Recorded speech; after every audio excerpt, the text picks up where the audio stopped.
মৌচাকে ঢিল মেরেছে। মৌচাকে ঢিল মেরলে তার কি অবস্থা হয় সে জানে না। ঠিক না ঠিক?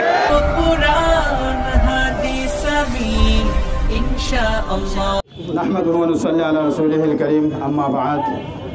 ভাইরা আমার, আজকে আমরা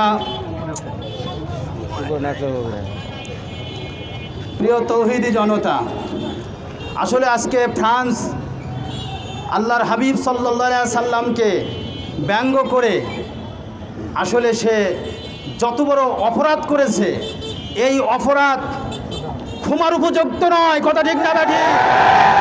আসলেই মুসলমানদের ইমানি শক্তি সে জানে না। সে তো মৌচাকে ঢিল মেরেছে। মৌচাকে ঢিল মেরলে তার কি অবস্থা হয় সে জানে না।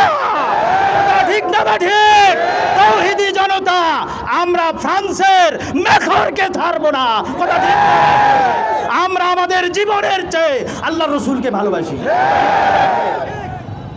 এই জন্য বন্ধুরা আমার, প্রিয় তৌহিদি জনতা, আমি আমাদের সরকার মহোদয়কে বলে দিতে চাই, পূর্বের বক্তাদের কথাগুলোই, ফ্রান্সের সমস্ত দ্রব্যগুলো যেভাবে আজকে দোকানদারেরা নিজের ইচ্ছায় স্বেচ্ছায় যেভাবে বর্জন করতেছে, পুরাইতেছে, জ্বালাইতেছে, আমরা সরকার মহোদয়কে এতটুকু শুধু জানাইতে চাই, সরকারিভাবে আপনি একটা ব্যবস্থা গ্রহণ করুন।